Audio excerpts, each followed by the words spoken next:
Here we go.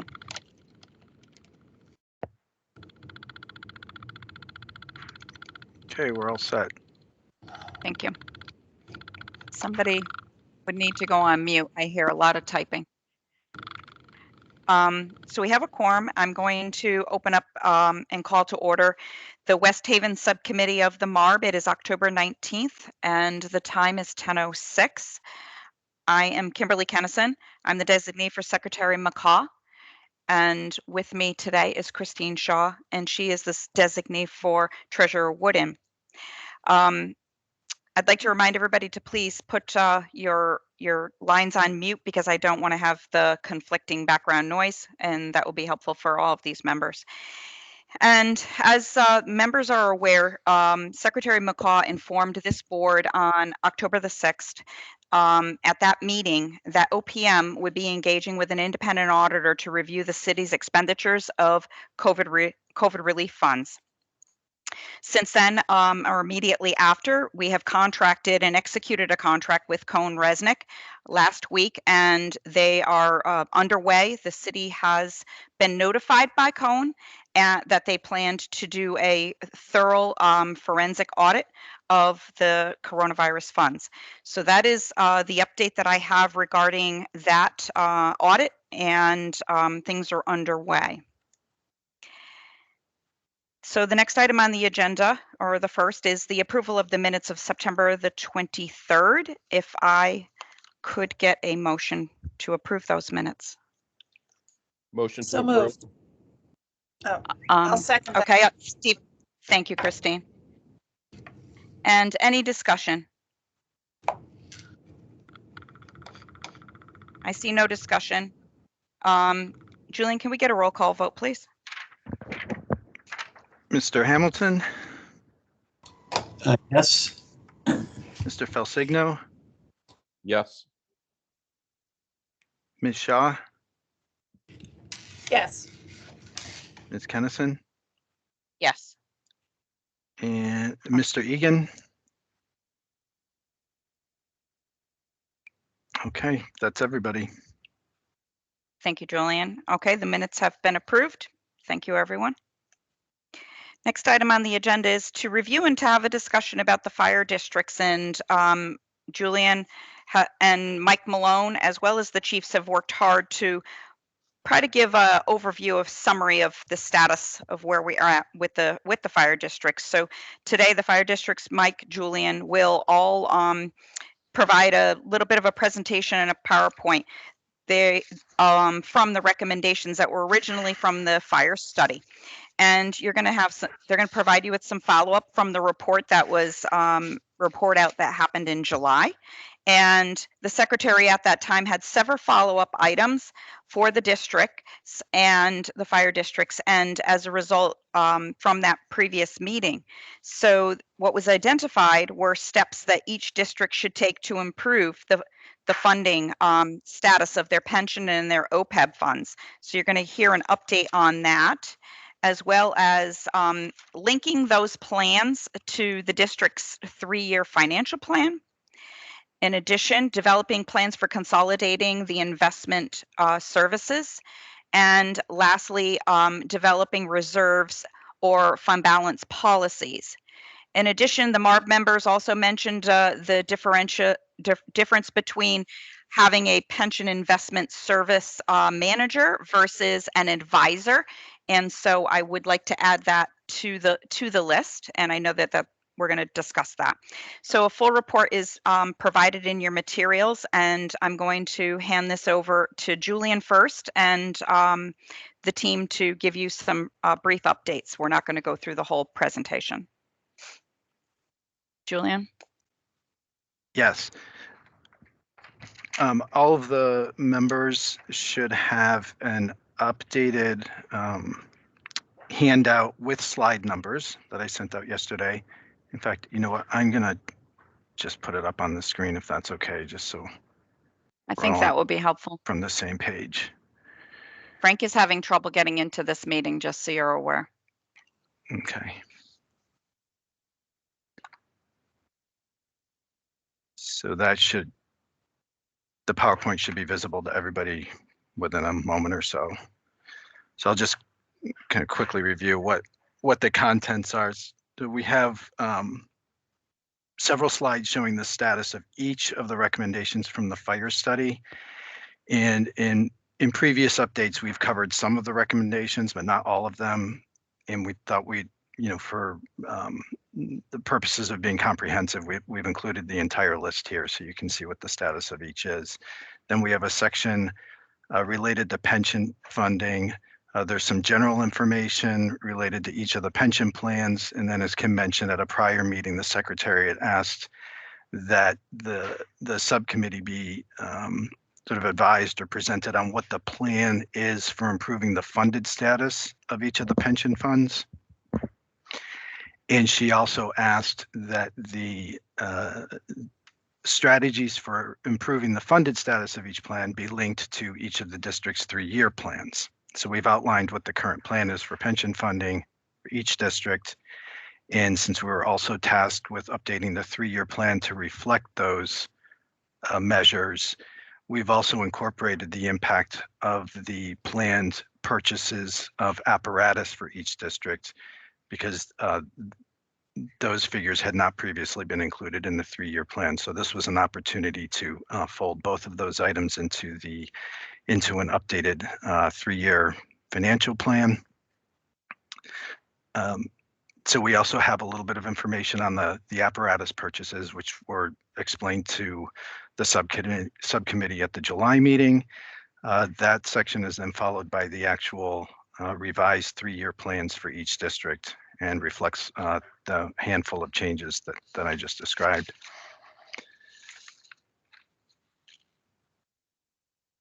And I mentioned that there is a section in here that provides an update on the recommendations in the study. You'll recall that the study included about 25 recommendations in total. We wanted to tie this update to all of them in the fire study. So we've included, this is just snapshots right out of the report. So you can see all of the recommendations that were included in the study. And then this is followed by tables that provide a quick snapshot on the status of each of these recommendations. We're not going to go through each of them. This is really information for your reference. But as we were putting the information together, we started making distinctions between some recommendations that are, sort of one and done. That can be simply checked off the list as soon as they're completion of a single task or an accomplishment, such as the creation of the Tri-District Commission, versus other types of recommendations that are more ongoing or in process in nature. They require either many steps or a sustained effort. So for example, one of the recommendations is to, achieve funding of the pension ADEX. Well, that wouldn't be a one and done type deal. That would be obviously a sustained effort over many years. So we've tried to make those distinctions in this update. You'll see that there are several that have been marked off as completed. These are largely items that, to some extent, are prerequisites for advancing other initiatives. We have things like the establishment of the Tri-District Commission, hiring a single actuary for the pension and OPEB plans for each of the districts, and the preparation of the 3-year plans. And then we have a number where there's been considerable progress but are still ongoing, such as in the areas of sharing or merging services among the 3 districts.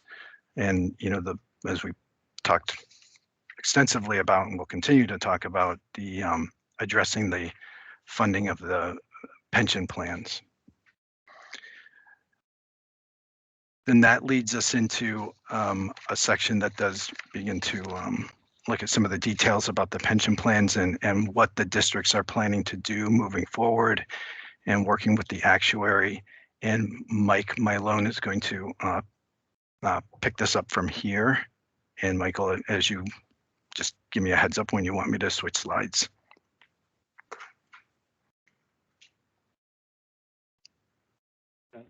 You're on mute, Mike.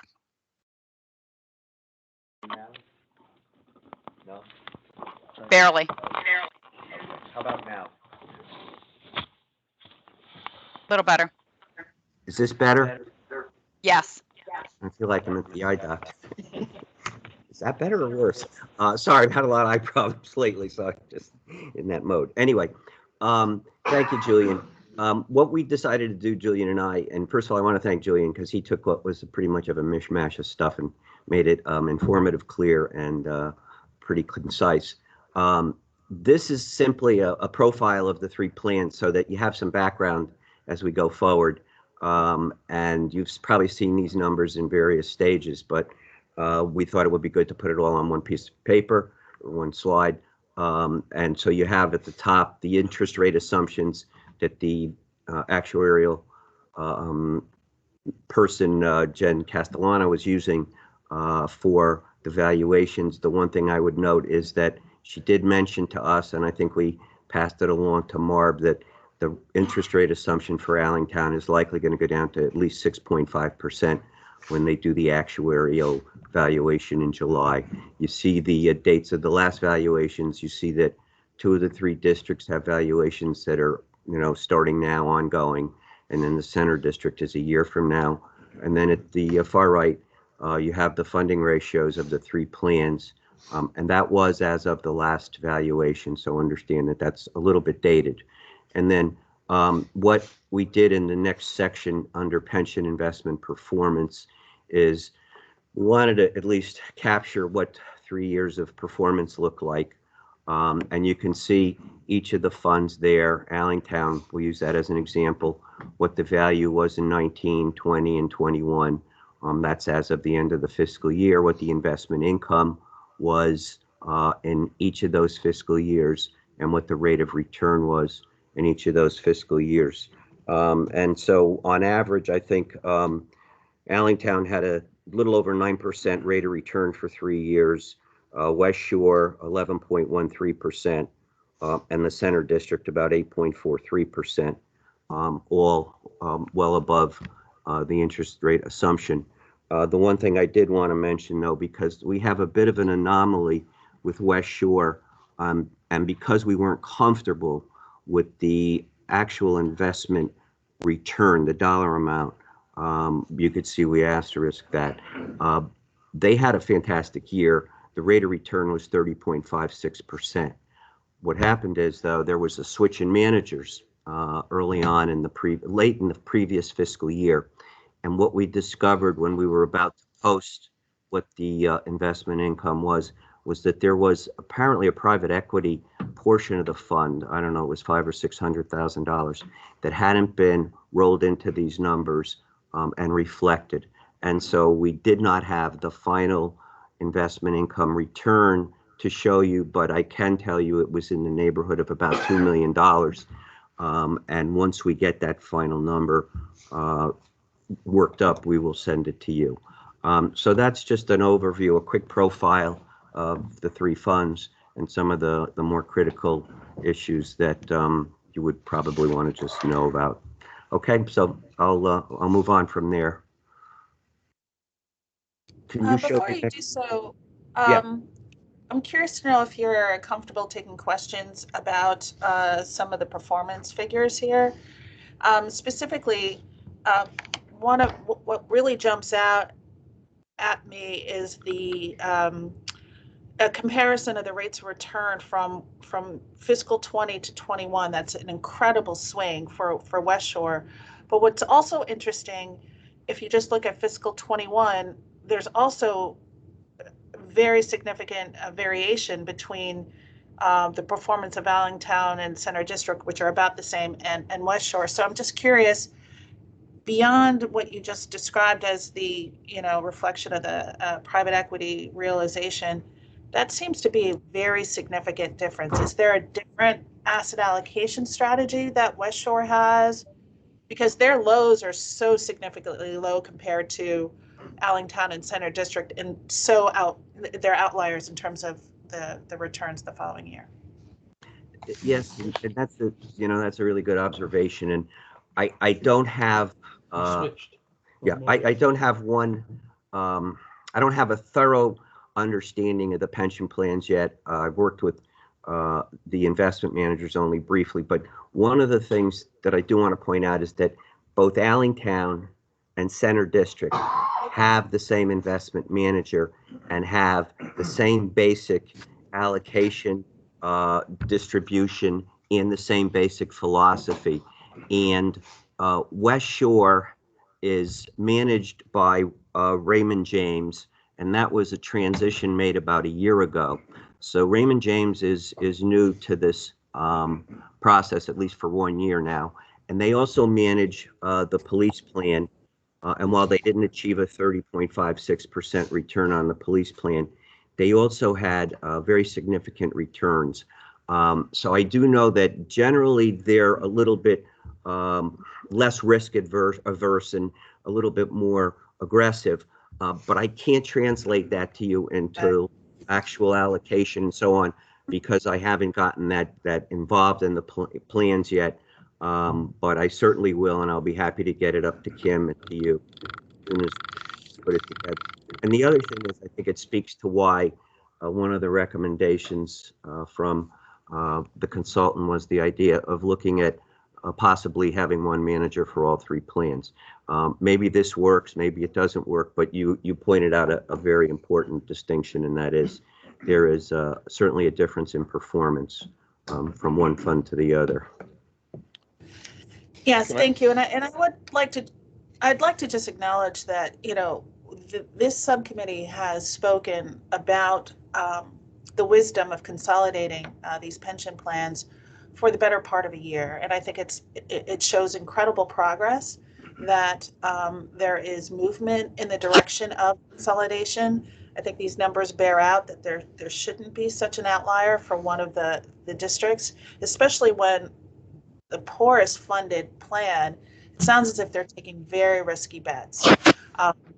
And that's actually not from our experience at the Treasury. That's, you know, when you have such a funding challenge, you really have to be a little bit more conservative, but without knowing what the underlying options are, I can't comment much further than that.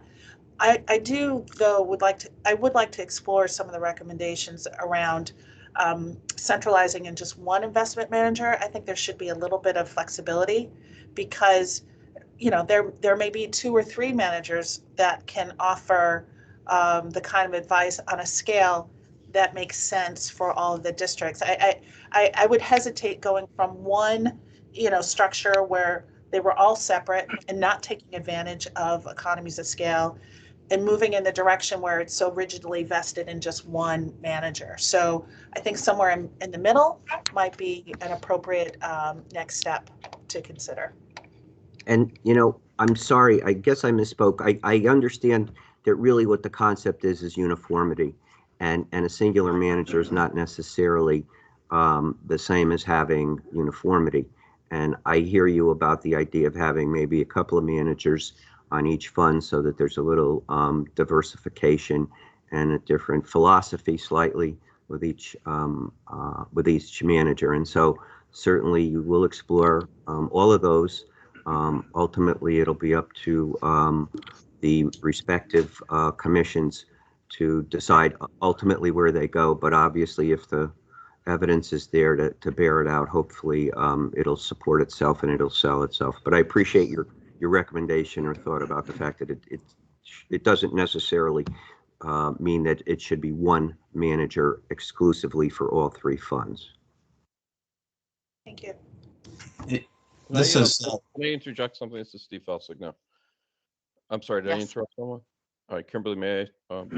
So I'd like to echo what Christine said, but I'll go one step further. This subcommittee over the last year to year and a half that I can remember, even maybe further back, we've been talking about this pension forever. And it seems to me that the advice or the suggestion we made is exactly what Christine Shaw mentioned. You know, numbers are numbers.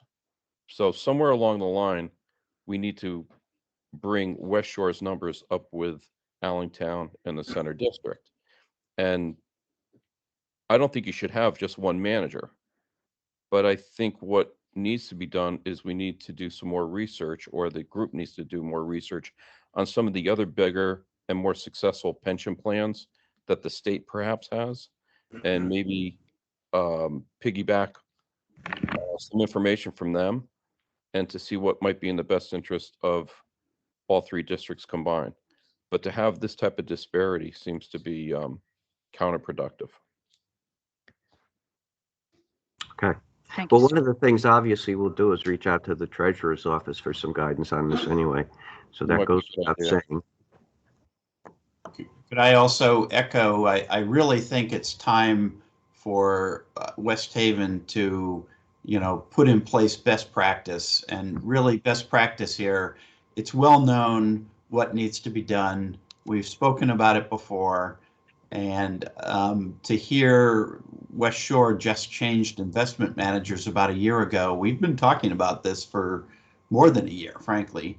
And I don't think that that's moving toward best practice. Best practice to me means, one, consolidating the funds for investment purposes so that you have one larger pool of money that you're investing. You can still keep track of your funds for each of the three pension funds, but they ought to be consolidated and invested together, number one. Number two, you ought to have one independent investment advisor that is not paid on the basis of the assets under management, or at least isn't paid on the basis of how you invest those assets. And that independent advisor should then advise you on issues like appropriate asset allocation. You may want to have an asset liability study conducted as part of that, and then assist you. That independent investment advisor can assist you in essentially deciding how many investment managers you actually ought to have, and how that ought to be structured. So it seems to me best practice is really well known. It's really well documented. There's plenty of pension plans around Connecticut that are doing exactly this. The state treasurer's office, I'm sure, can also provide assistance and guidance. So I would really like to see West Haven take some steps in that direction, as it sounds like the other members of the MARB also would like to see West Haven move in that direction. Understood. And, just by way of background, in their defense, they've certainly started to do a lot of things operationally and financially actually before the report was issued. And as a result of a lot of things that were going on in the city and other projects, we really weren't able to devote attention to working with them until probably just in the last 6 months. And that's when we started to pull a lot of this together. So I realized the importance of this, and it wasn't through anyone's neglect or lack of recognition of the importance. It was just the sheer volume of what we were doing, and at what point we were able to actually sit down and work collectively and collaboratively. Thank you, Michael. So I'd just like to offer a closing comment, although I don't think we're quite done with this. I just wanted to underscore that, the state treasurer's office, as has been mentioned, does oversee the combined retirement plans and trust funds. And so I just want to, for the benefit of the chiefs who are on the line, there are very distinct, very unique plans that fall within an umbrella. There's the State Employees Retirement Fund, which is separate and apart from the Teachers Retirement Fund, which is separate and apart from the Municipal Employees Retirement Fund. But taken together, we invest those assets in different types of investments, like fixed income or real estate or real assets. So, there are models where we can, in a very cost-effective way, take advantage of the ability to get access to different kinds of investments that make sense given the funded ratio and the liabilities for your respective plans. So there would still be the oversight of the pension boards over the benefits side. But the investment piece, there are undeniable opportunities for efficiency and to maximize your returns. Understood. Thank you. Okay, what we wanted to do now, I'm sorry, are there any other questions? No, okay. We just wanted to quickly get into the funding levels and activities of the three plans. We have West Shore first, and one of the things that they did in their last actuarial evaluation is they moved to a level funding pension contribution method with the help of Jen Castellano, who designed it. They are now meeting their ADEC, and their contribution is, I believe, let's see, I have it here somewhere. Okay.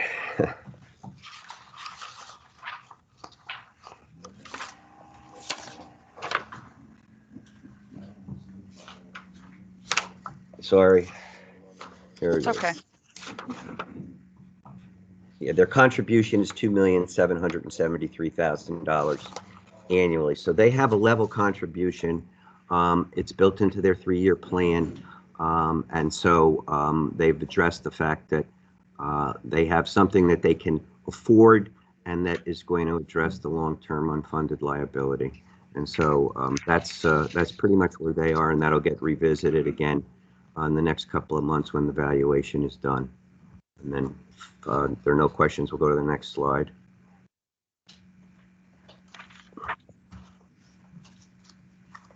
Okay, this is the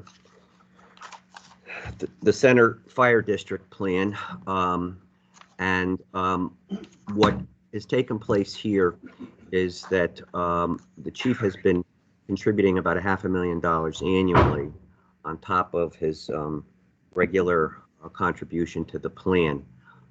Fortunately, because of the recent appropriation of about $2.7 million in pilot contributions, the chief is able to take some of that money and use it to make up the shortfall that he's experienced in meeting his ADEC. So in the revised 3-year plan, you'll see in a few more slides, there's about a $2 million addition in each of the next 3 years to his contribution, which will meet the full ADEC. The other thing that Jen Castellano and I have talked about with the chief is the possibility of proceeding with a similar approach to funding this plan that she used with the West Shore plan. She has looked at the possibility of phasing in this contribution, this ADEC, but as long as the chief has this additional money from the state, obviously he could meet that ADEC. And the other option that she's going to look at is similar to what she did with West Shore, and that is develop a level funding mechanism for them so that they don't have the volatility of, not knowing from year to year what they're going to have to contribute and how much that contribution might change. So the two possibilities here are either a phase-in, which possibly might not be needed to get them to the ADEC, since they're going to be there over the next 3 years with the supplemental funding that they received, or actually go to a level funding mechanism. So that's pretty much where this stands. And you can see in the table below what that additional funding represents in each of the next years, 21 estimated, 22, 23, and 24. And again, that's coming from the additional $2.7 million in pilot funds that were not budgeted, and rightfully so, because they weren't available until after the center district's budget was adopted. So they were never figured into the bottom line, but they'll be worked into the revised 3-year plan. Okay. Michael, before we move on, Michael? Yes. It's Kim. Yes. Before we move on, one question. I know that they don't have an evaluation until July of 22. And I do recall in 2020, when we did receive that evaluation, that it could been advantageous for them to take on the similar model as West Shore. Is the chief looking to get that evaluation with that option of the other model of the flat funding similar to West Shore prior to the 22 evaluation? We hadn't talked about it. Again, it's his call, and it's something I'm sure that Jen could advance, but it hasn't been discussed. And I guess part of that was simply because since we were able to achieve paying the ADEC for the next 3 years, it didn't rise to the top. But I'll leave it to the chief to decide whether he wants to explore that now or not. Yeah. Hi, Kim. I Hey, Chief. didn't have a specific conversation, but I certainly think within I think you and I did. Yeah, I think you and I did. Yeah. Yeah, I mean, it's on the table. It's got to be up to the commissioners to decide, but I would expect if we can do it in the 2022 assessment or evaluation, that we would take that advantage and do that. Okay, thank you. And I'll work with the chief to talk to Jen and see if that's a possibility. I know that she's trying to get the other 2 evaluations done, but she might be able to do at least an analysis that'll give us a sense of where it might end up a year from now. Thank you. Okay, we'll go on to the next slide, which is the Allentown Fire District. And I don't need to go through this, I don't think, in too much detail. If you recall, about 5 months ago, when the city was adopting its budget, one of the key concerns that MARB conveyed was the status of the Allentown Fire District pension plan. And at that time, Frank and Julian and I put together some information that we received from the actuary. And currently, the Allentown Fire Department is meeting their pension ADEC, and they are contributing $350,000 in addition to meeting the ADEC as a supplemental contribution, and that's reflected in their 5-year plan. I'm sorry, they did a 5-year. The other 2 departments did 3. Anyway, if you remember, Jen Castellano did a preliminary review of the plan and determined that 2 assumptions would change. The interest earnings, which are 6.75, would drop to 6.5%, but correspondingly, the amortization of the plan would go from 12 years to 15 years. The analysis showed that the collective combined cost of all of that would be actually a $200,000 reduction in all likelihood in their ADEC. So we're waiting, obviously, for the final analysis and the evaluation report. But if all stays as is, the district will be contributing $350,000 over the current ADEC for the next at least 3 more years. And in addition to that, the savings, which could be another $200,000 a year, would also be going into the plan.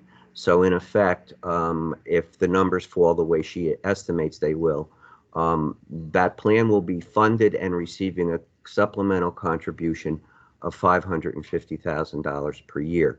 Now, she's not going to be able to reflect those future contributions in the valuation because she can't do that until the contributions are actually made, but she'll incorporate language to that effect in the valuation when it's completed. Okay? And so if there aren't any questions, we'll go on to the next slide. Actually, I do have a question. Yeah. Thank you.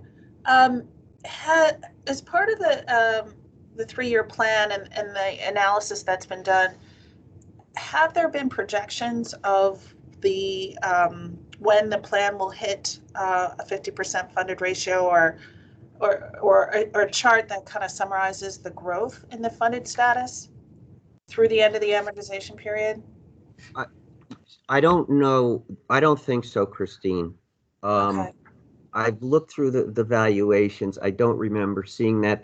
That could be in there, but if it's something that you would like us to get, then I'll talk to the actuary and ask her to develop it.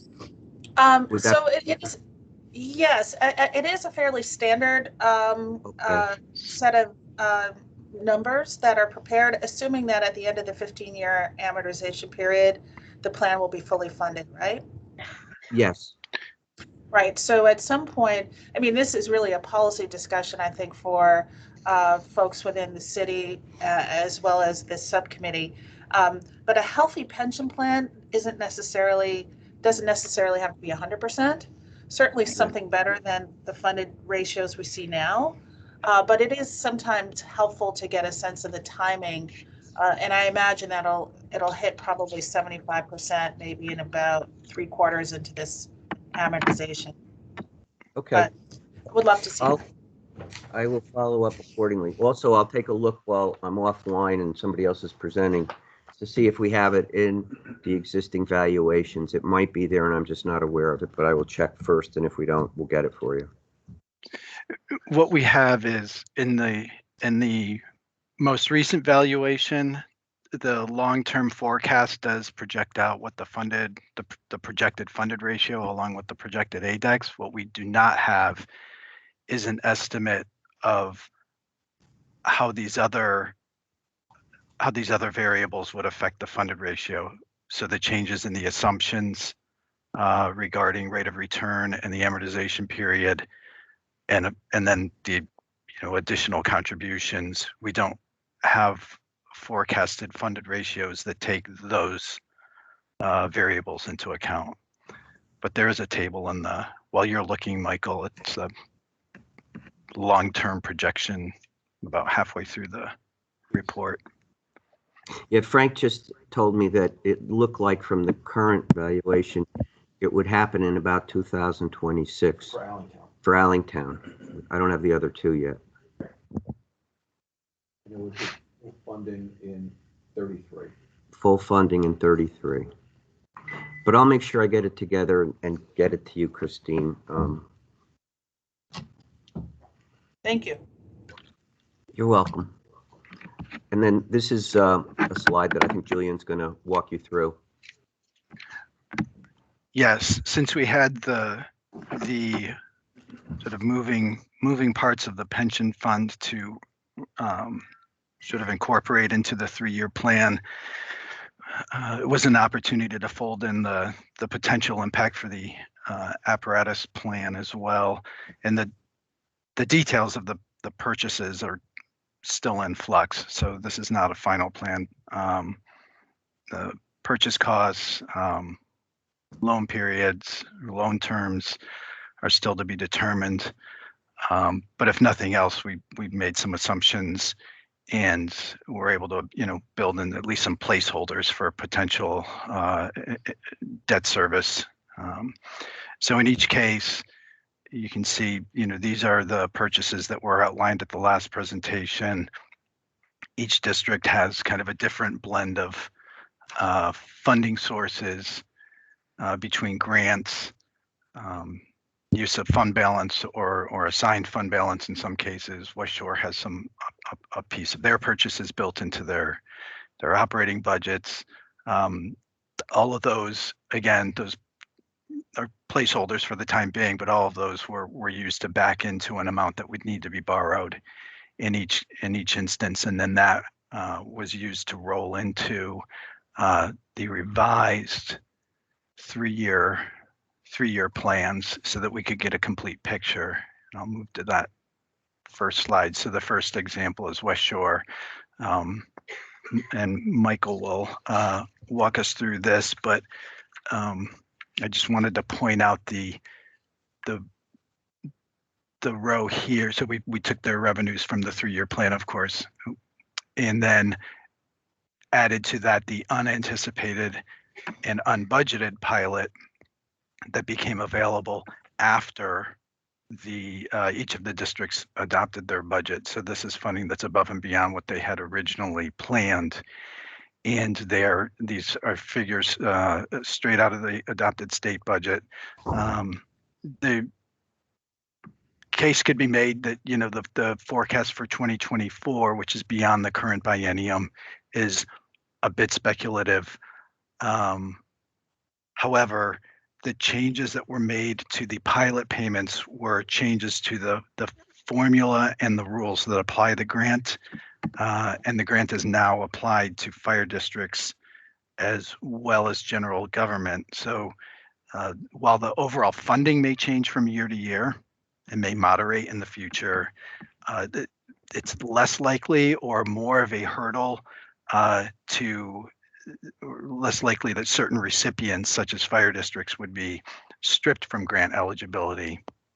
And as far as funding levels go, the practice that we've had with each of our designated municipalities has been to assume flat funding from the state in each of the 5-year plans that have been approved by the board.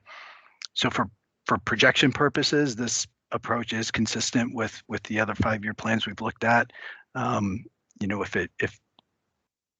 If it looks like things, the numbers may moderate significantly in the future, we do have a little bit of runway here with the second year of the biennium, but I know that there was some question about whether to include the pilot going forward into 2024, and I think it's proper to include it, and then the amounts, of course, will be subject to change as future budgets are adopted. And then Michael will walk through each of the 3-year plans as impacted by the changes that we described earlier. Thank you, Julian. This is, I think, pretty clear, but let me just go back over it. When we developed these revised 3-year plans, we took the 3-year plans as they exist now, okay? And the only things that have changed, if you go down the page, is the addition of the unanticipated unbudgeted pilot under the revenues, okay? Because if you recall, I mentioned earlier that when the district's budgets were adopted, this pilot plan, which is new, had not been approved yet by the legislature. So these were not in the revenue figures of the 3-year plans of any of the districts. Allentown had some money in there, but not the full amount because there was a supplement to what was appropriated. The other change that you might see is in the pension contributions. With West Shore, there wasn't any. As you know, they have the level funding. With the Allentown district, there wasn't any. You will see a change when we get to the center district because, as I mentioned earlier, they're utilizing money from the pilot payment to meet their ADEC. The other place where you're going to see a change is under estimated debt service, because if you recall when we last talked, the fire chiefs laid out what their acquisition plan was for apparatus, but at that moment in time we hadn't done anything to determine what the borrowing costs would be, nor had those borrowing costs been built into the 3-year plan. So the other addition here, besides the pilot, is the estimated debt service on the apparatus. And as you could see, there's no debt service paid until the 2nd and 3rd year. So what Julian did was he took that outline that was on the previous slide of what was being acquired. We got the estimated amounts from the chiefs. There was an amount of money that each of the departments is contributing, whether it's from a grant, whether it's from fund balance, or some money that had been set aside previously. And we netted out what the actual borrowing gross cost would be, and then Julian amortized that over 5 years at, I think, 5%. And then the only other new item that you'll see on these slides is this slide here that says utilization of fund balance or cash as a portion of the payment towards the apparatus. So you could see that the West Shore District in this scenario is using about $970,000 in accumulated contributions toward this and their fund balance to offset the cost, which is somewhere around $1.9 million. And then with all of that falling to the bottom, you could see that when Julian did this analysis, It looks like at the end of 22, all things considered, they'll have a fund balance of about 2.2 million, which hopefully will grow as this progression shows to about 3.5 million over the course of 3 years. The last thing you want to know is that at the bottom, Julian identified what the estimated surplus is in the past fiscal year. So West Shore was estimating a $650,000 budget surplus in last fiscal year, which was then factored into these numbers to get the estimates going forward. So that's the model that we developed and that Julian analyzed and constructed. And then if we go to the next one, I won't take as much time. I'll just again highlight what the changes are in terms of the items. This is the center district, and again, the new items are the unanticipated unbudgeted pilot of 2.5 million. That's something that was not in their previous budget, as I said, and so we included it over all 3 years. The other thing that is new is the contribution to the pension plan of 5,888,000 in 22 and 5,706 and 5,877. In the previous 3-year plan, the chief was budgeting what he had been budgeting for the last few years, but with an increment, and then another $500,000 on top of it. Unfortunately, that fell about $2,008,000 short, and that was made up by virtue of this additional money that he received from the state. Okay, so these numbers that you see for pension contribution meet the ADEC. If you go back and look at the earlier 3-year plan, they're about $2 million lower. They were not meeting the ADEC. The estimated debt service, again, is nothing more than Julian taking the 2 purchases of fire equipment. I think it was a ladder truck and a pumping engine that totaled about $2 million, factoring out the amount of money that the chief's going to contribute from a grant, and netting that out, I think it came to about $1.5 million, and then he amortized that over 5 years at 5%. So that's a new addition into the 3-year plan, which is the debt service payment on the acquisition of those 2 pieces of apparatus. You see what the surpluses are estimated to be in each of those years, and then the other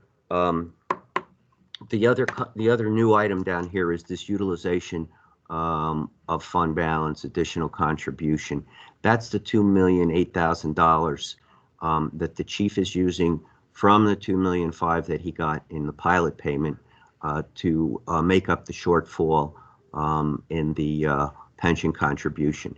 You don't see that in the other 2 years because it's already blended in, but it hadn't been blended in here, and so that's why it stands out.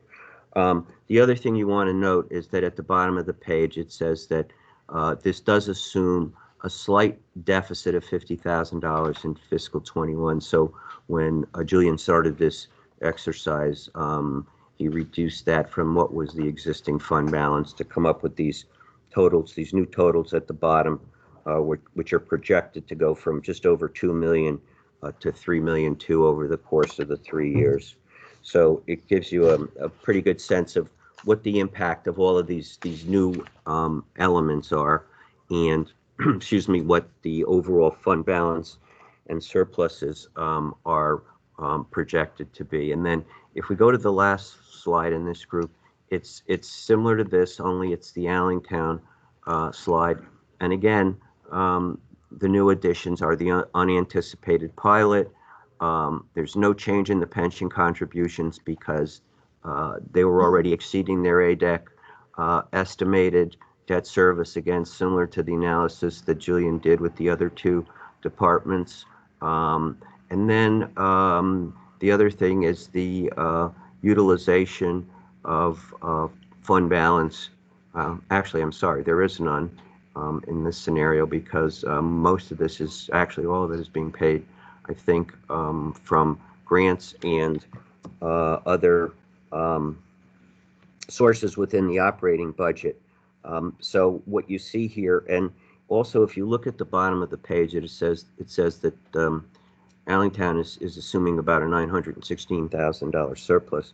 So Julian factored that into this analysis in 22, and you could see that it looks like the end of 22, if all things stay as predicted here, their fund balance is going to be about 3.6 million or 42%, and can grow to as high as 5,144,000.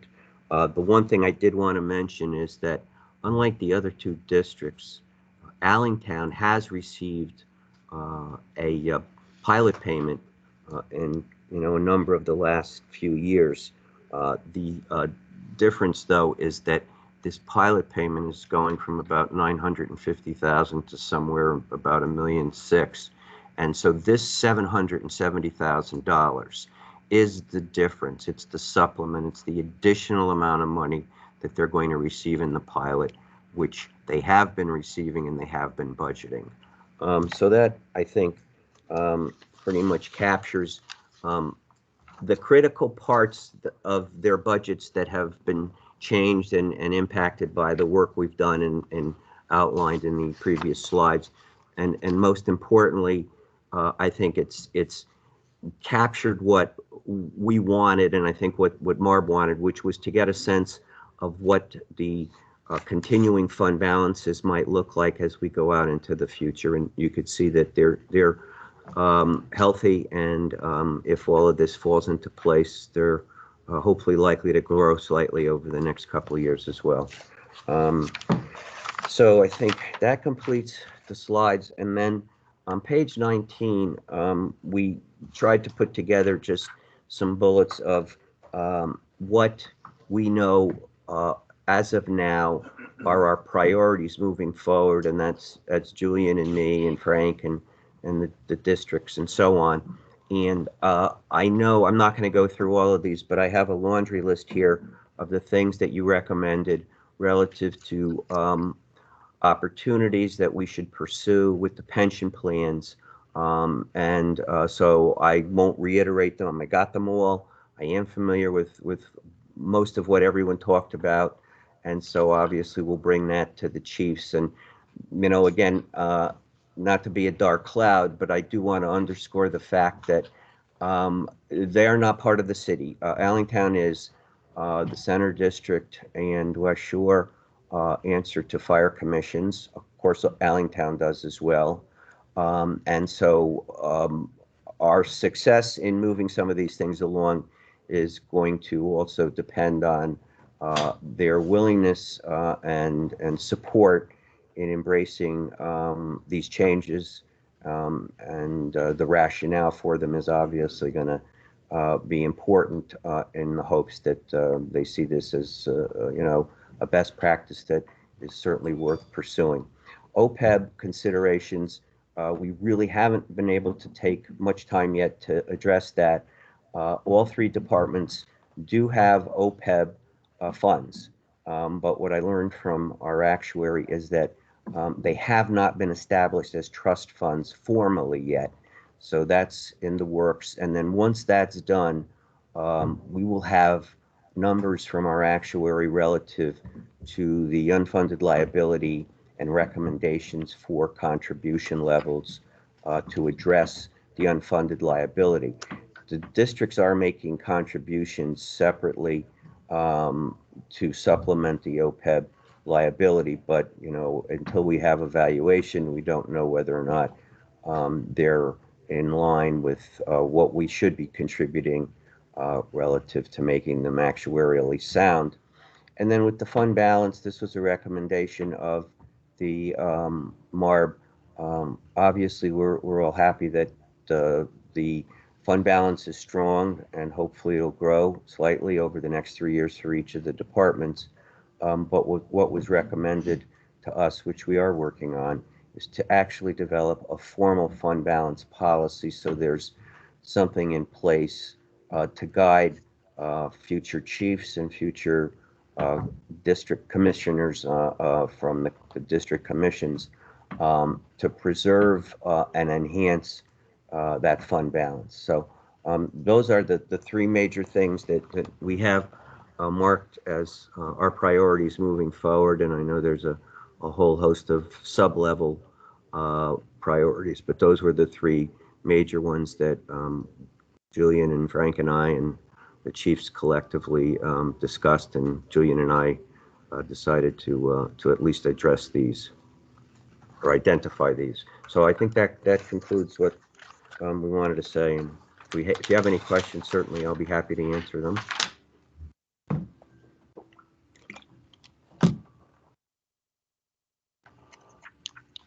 No, thank you. I do think as we start to move forward and we start to get the new evaluations, it would be helpful for us to project out as we receive those actuarial reports and where they think that our contributions are and the funding amount, that folds into the plan as well. And that we can also see a difference in that we're funding more, or what that philosophy is. Like West Shores is a little bit different philosophy with that flat budgeting. I think that would be helpful as well. So thank you for the update. Thank you, chiefs. And we've made progress. That there's a lot more still to be done, but I'm glad to see that you're definitely starting to take it seriously and make progress and make sure that your fire chiefs are covered in the future, as well as all of your firefighters. I do have one question. Yes, Stephen. Some of the apparatus is being purchased. Is there any, are these replacing items, or are these additional items that they're buying? Are these replacing old equipment, or is this? Yeah, old equipment. So what are they doing with the old equipment? Is it up for sale? Are they going to offset some of these costs by selling some of the old equipment, or is it going to be continued to be used in addition to? Steve, I think rather than have all the three chiefs tell you the same thing, I think I can answer that because they informed me of what their plans are. Their plans are to sell the used equipment, and at this moment in time, because there's no realistic way to value those pieces, we did not work them in to the funding of the future apparatus. But in all likelihood, if they do receive a substantial amount of money for that equipment, I would expect that some of that money, if not all of it, would go towards the acquisition price. But it's too early to determine. But tell me if I'm speaking out of turn. But if I remember, each of you said that you would sell the surplus equipment, right? Are you keeping any of it? Well, we may be keeping an engine as a spare. Okay. Okay. Okay. The ladders will move, but the engine. Okay. Did you hear that, Steve? That was. Yeah. Don't forget that it takes 15. He's, if I'm not mistaken, he said some might be held as replacement equipment. What he's thinking, what he's going to do is his pumper he's going to hold because he doesn't have a spare, but the truck he's going to sell, the ladder truck. And otherwise, I think the other chiefs are going to sell their surplus equipment. But the other point I wanted to underscore, which Chief Scaffarella mentioned to me, is the long lead time in getting this equipment. In the firehouse, it's anywhere from a year to 18 months from the time you placed the order, and so this doesn't happen quickly. And also, I know that Chief Terenzio from Allentown wants to add to that. Go ahead, Chief. Yes, as a segue to that, Chief O'Brien and I were at a career chiefs meeting about a month ago. And as this supply issue that goes on throughout the country now, we're being told, and in Chief O'Brien's particular case, when he goes to replace his ladder truck, after any orders received after next year, depending on the company that you go with, you're looking at maybe 2.5 to 3 years of actually getting that aerial into operation. Oh, wow. So it's right now, things are getting longer, but after next year, all the manufacturers, and I've been in contact with a number of them, are all saying the same thing, that the supply chain for the parts and to get the vehicles actually constructed, especially with an aerial, as you all well know, is a very complex, big vehicle. They're looking at 2025 to get it actually into operation. Thank you. Okay. Great. Thank you. Well, thank you for that information, but that also would probably add value to your used equipment if the Okay, I lead time- think that's all we had Mhm. on this matter. All right. Any other questions for the fire chiefs before we move on to the next agenda item? Nope. Thank you.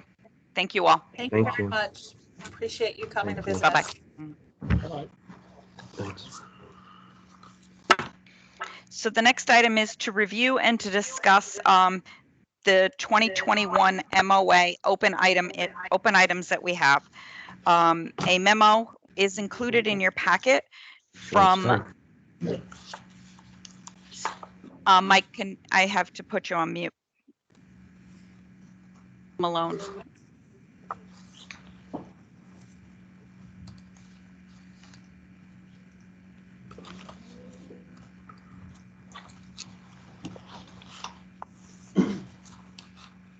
Oh, we lost Frank.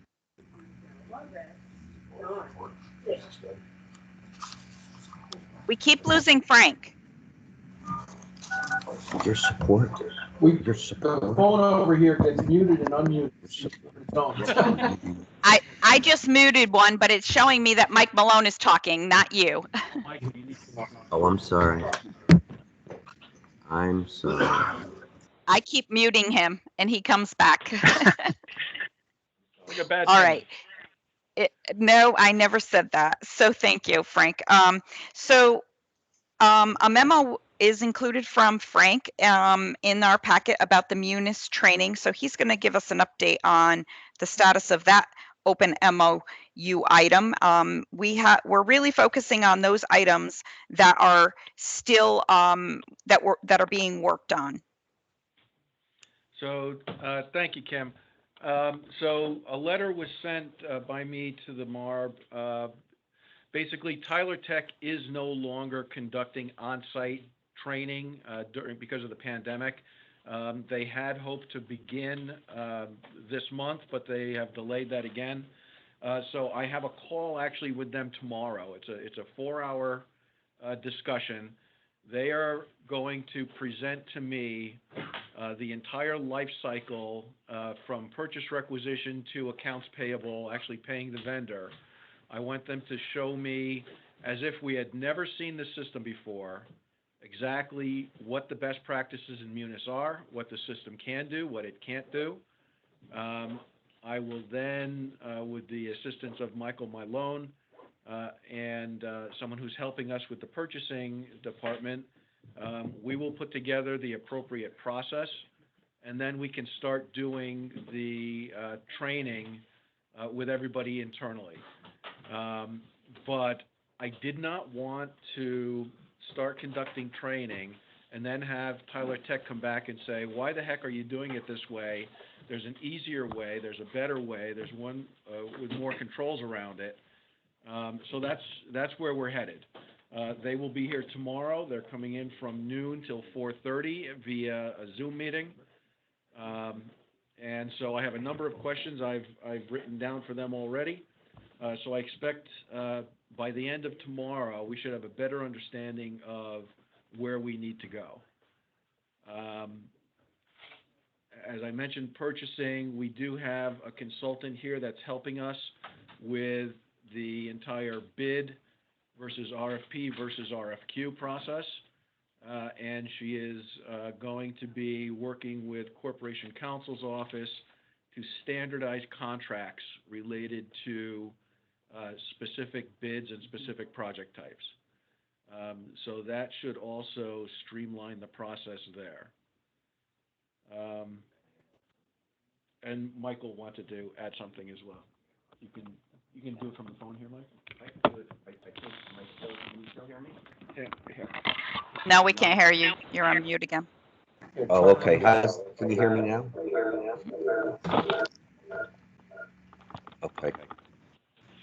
Am I okay, or are you getting feedback?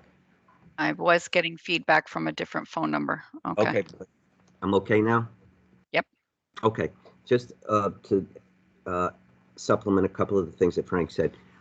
One of the things that we're doing also in concert with the Munis training is developing purchasing manuals. We've developed one that walks the staff through the process for getting a document from the moment you place an order and develop a purchase requisition.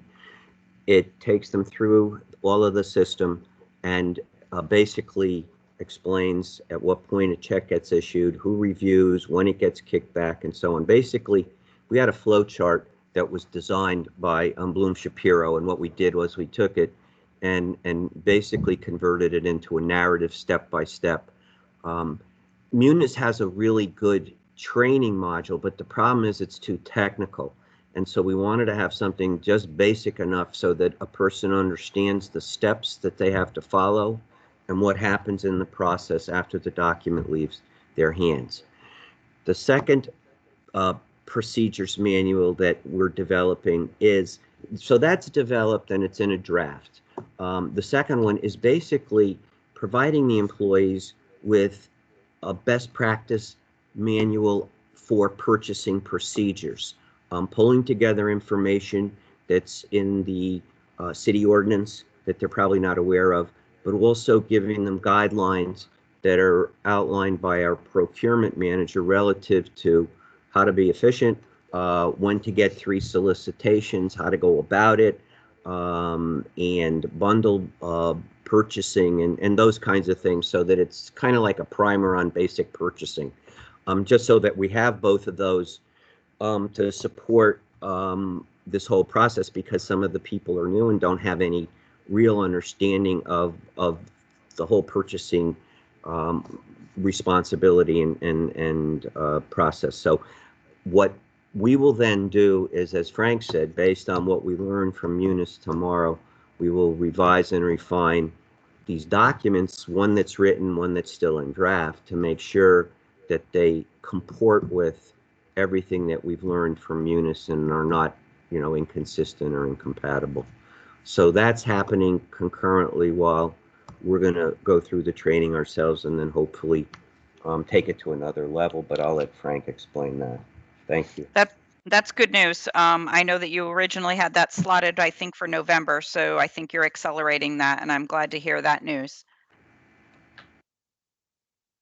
Yeah. Okay, so that's where we are as far as you know, the training goes.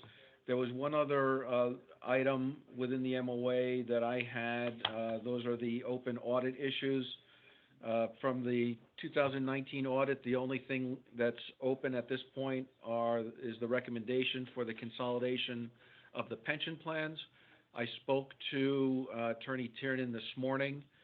We do have the individual who is taking care of the police pension has responded. Lee had said that he put an RFP out there. He was the respondent. He is taking over. He expects the 457 plan as well. We do need to contact Allentown's Fire Commission, because we cannot dictate to them what their pension managers will be. So Lee is reaching out to them. He has told me that he expects to have an answer before the next subcommittee meeting. So that takes care of that item. There was an open item for bid documentation. We have hired a full-time administrative person in finance. She started a couple of weeks ago, has been fantastic, and pretty much every day she allocates some time. She's been working with the bid documents. So we are getting all of that process around documentation and around paperwork. All of that is being tightened up, and she has been a real boon to the department. In fiscal 20, the audit issue found let's see, there was a non-material finding around purchasing regarding shipping receipts and vendors.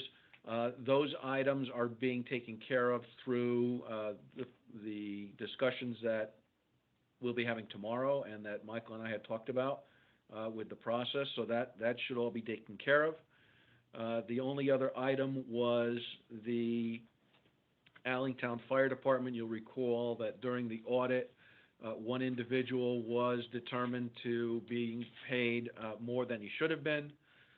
That was taken care of. Milliman has not found any other issues. We had them go through and take a look. There were no other issues. And we have corrected that pension amount for that particular pensioner on a monthly basis. He is no longer being overpaid. I have not heard from Corporation Counsel whether or not there is any ability to get what was overpaid to him over the couple of years. But that is where we stand. Those were the only items that I had open as far as audit findings, Ms. Kennison. Okay. Couple other items. I heard you talk about pension, and I do want to talk about staffing, but that's going to be the next item. I know that Julian has worked with yourself and your IT person on the Bloom recommendation that they had provided for IT, and I know that there's some work that has been done, and you're making progress. I would recommend that this year because I think that's 2 years old. We did not have that done last year. I think it was the year before, if you were to ask me. I think it would be appropriate at this time to ask CLA to come back and do a look again on the IT side of it, because there's so much going on in the IT world with cybersecurity, and I think it would serve the town well if you got an updated report in that area when the auditors come. It may cost you a little more, but I think it will be worth your while. I think that's a great idea. They are here today. I've seen them in one of the conference room. They're starting the Board of Ed audit, so I'll go in there and mention that to them.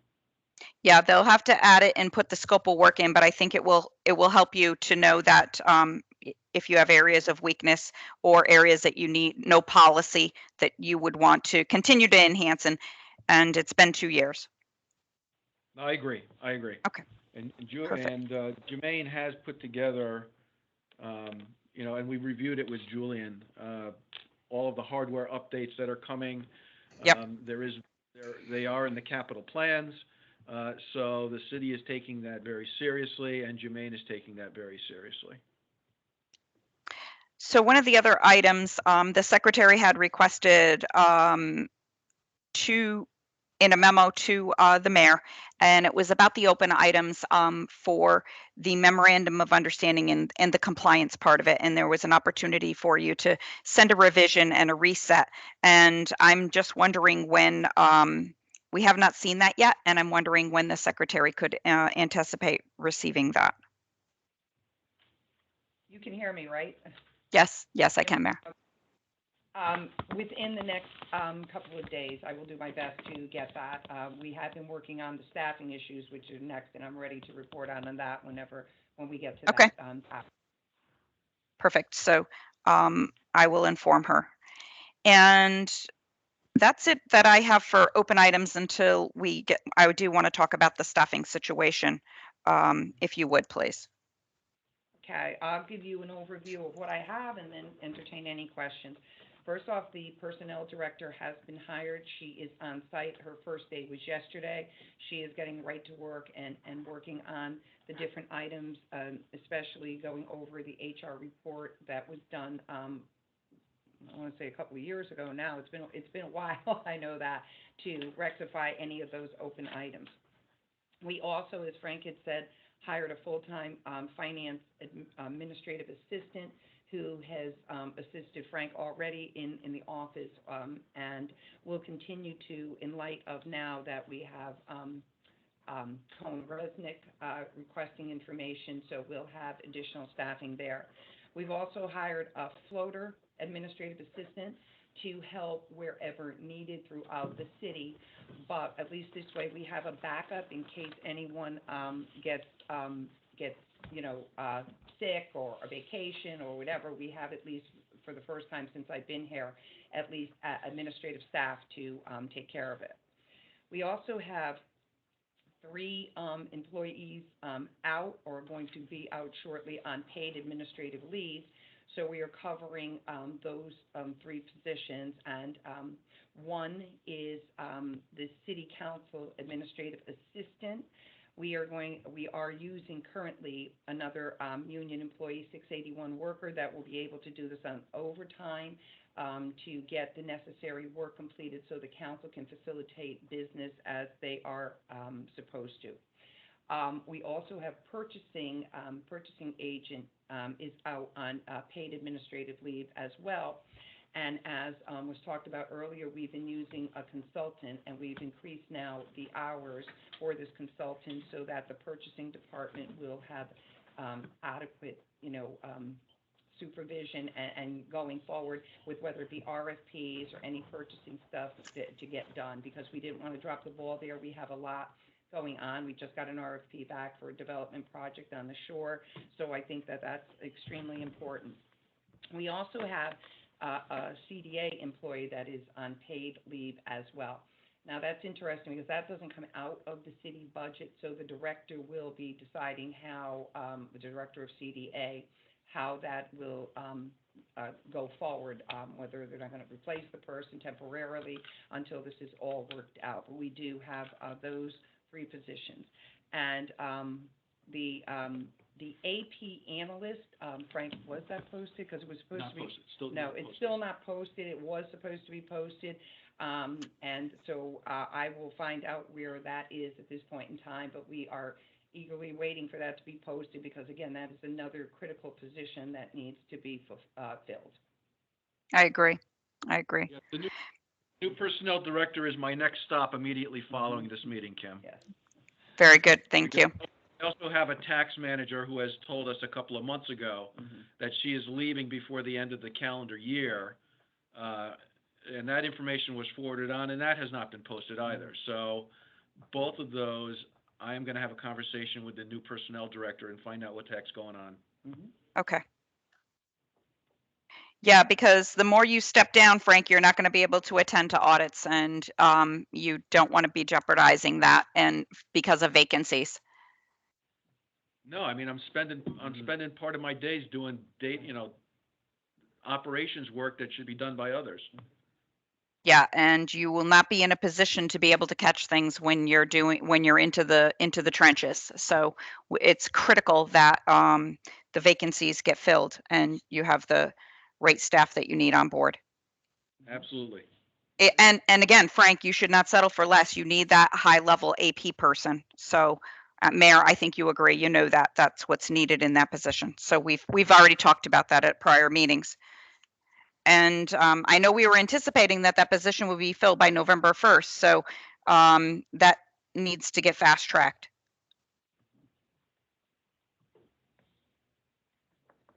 Agreed. Is Beth Sabo still involved, and is she helping with the transition of the HR director's position? Yes, she is still involved. Most of her time will now be to supervise the other 4 departments. They call it human resource side, but we call it like community service side, one of which is the health department, which will be starting vaccinations again. And we have a lot of work to do ahead because the pandemic is still not completely done with us. So, right. Yes, she has been very helpful, and yes, she is assisting with that. Okay. Any questions on staffing from the members? All right, can we get a preliminary update on the budget results that you have, Frank? Sure. So I provided Julian a look at where the 3 major funds are landing. You'll see a column for what's actually in the ledger as of right now, including what's been encumbered. And then there's a column labeled outstanding. The outstanding items, there are none that I know of in Allentown or the sewer. But things such as you'll see an additional $200,000 in revenue for other financial sources. That is an estimate related to the police extra duty. Once that fund gets reconciled and completed, the city does receive a portion of that, of those fees, and that represents that. There's, you'll see in finance, $157,000 reduction in cost. What we found was that the fiscal 22 Munis administrative fees were booked to the wrong year. So they were booked against June. That has been caught, so that cost will be taken out of the fiscal 21. Public service, that is just a movement between the healthcare that's booked in the city. That represents the portion of the healthcare related to the dispatch, ERS. Because ERS costs are shared between the three departments, we try to keep their costs within that department. So that's just a transfer between employee benefits and ERS. The reason employee benefits is not a negative to reflect that is I have a placeholder in there. We still have not seen the final IBNR numbers. We have requested them. Something did come in yesterday, I saw, but the analysis that was provided to us was showing the city IBNR was more than the Board of Education IBNR, which made no sense to me since the city moved to the state plan 2 years ago.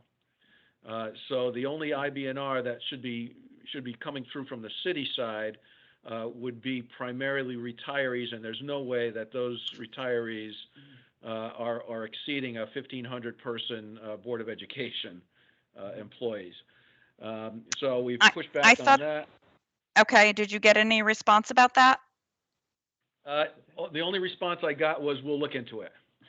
Okay, I know that Matt let us know that he wasn't able to join us today.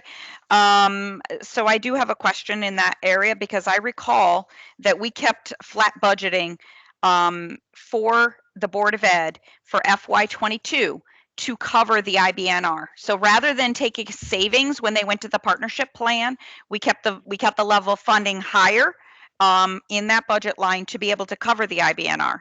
I clearly remember that. I made the recommendation to the superintendent. So would you please follow up on that and have somebody send me something in writing about that? I absolutely will, because as of right now, with my analysis, I have you'll see the outstanding item in the Board of Ed line of almost $900,000. I see it. That number is a plug to get from what's currently in Munis to what Matt has told us he would come in at only $145,000 less than budget. The same number that okay. So that $898,000 is a plug to get us to that 145. He has indicated that he expects that to be monies for IBNR, but yes, I recall now that we did allow them to flat fund that to cover the IBNR cost. So I will follow up with Matt. Yep. It was definitely, I know it was my recommendation to them, so that I don't see we need to double tuck. Right. Kim, if I could add one thing, separate and apart from what. Should I cut? Yeah, turn off your PC. Okay. Wait a minute. Kim, separate and apart from what Frank's trying to reconcile. I have met with Matt, and he hadn't closed out September yet, and asked me if we could wait a few weeks to meet again. But I wanted to go back and reconcile all of the analysis that I did with them a year ago when they were moving to the state partnership plan, just to see how close the numbers were to what we had estimated, and what in fact was going to happen with the IBNR. So between the two of us, hopefully we'll have an answer, because it's been long in coming. Okay, thank you. That will be helpful, Mike. Now, the one other thing that I will point out here, Kim, is that in the You wanna turn Yeah. in the contingency line, I have an outstanding number of $1 million. What that is made up of is the $616,000 that we had in the budget for a fund balance increase. And the reason I'm including that is I'm going under the assumption that whatever restructuring funds come to the city would not be more than just to keep the city without going into a deficit. So since that line item was part of the original tax base, I included that number. And I have $500,000 just sitting there as kind of a catch-all since we haven't finished closing the year yet. Okay.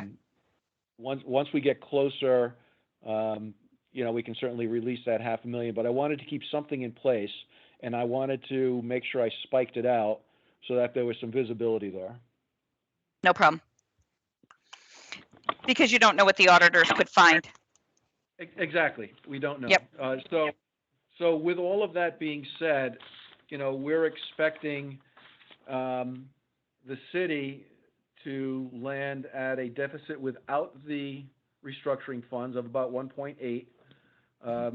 Assuming all 4 million of the restructuring, it would come in at $2 million surplus compared to the 1.3 that we had communicated a month or so ago. So as we refine this, Allentown, you'll see that's the 916,000 that Michael mentioned earlier in his analysis. So we're expecting a surplus there, and WPCA looks like it's coming in at about 1.3 million surplus. Very good. So that's where we are, at least financially, for fiscal 21 so far. All right. Thank you, Frank. That's helpful. As far as other business, unless anybody has any questions about the update on the financials, I'm going to move on to other business. Do you have any update on the special district, the special taxing district, Mayor? The special taxation district is in place, if you will, but we're working on still the interlocal agreement. Corporation Council sent them a draft of both the interlocal agreement and also the bylaws for the district, I want to say about 10 days ago. So he unfortunately is not on the meeting, but I can check with him to see if he's gotten any updates from the developer. Okay. And ARPA plan, have you done anything as far as building a plan with that as of yet? What we have done is we've sent out a questionnaire to the public that, and in fact, it closes on October the 22nd. We're getting back some replies. And then we are going to, I mean, we have like sketched out, I have some, you know, different projects that we would like to do. And then once I see that back, we're going to work together, be like 3 or 4 of us. We'll put together a plan. Then we plan on having at least 2 public hearings, like open, not just like over with the questionnaire. And if we need another one, we can do that as well. Then we'll put our plan together, and then we will forward it to the city council for their due diligence and action on that plan. Okay. Now, one thing I did, Kim, was I did find a very nice document from CCM that was produced for the municipalities in a way to help them generate thought ideas around what the money could be or should be used for. So that was forwarded to the entire city council so that they could start thinking about, you know, using the CCM guidance as to how to spend the money. I've also given them, I was able to find Fairfield's final proposal to their finance committee. I forwarded their projects on, as well as Westport's. Those were the only towns I've been able to find that actually had things on their website that that listed the projects. But it gives at least the council an idea of how other towns are using this money for not only development but also small business aid, you know, municipal support, etc. So just something to give them extra ideas. Thank you, Frank. That's good. Glad to see that you're making some movement in that area. All right. That is the last item that I have, unless anybody from the city or from the board has a question or further discussion under other. I hear nothing.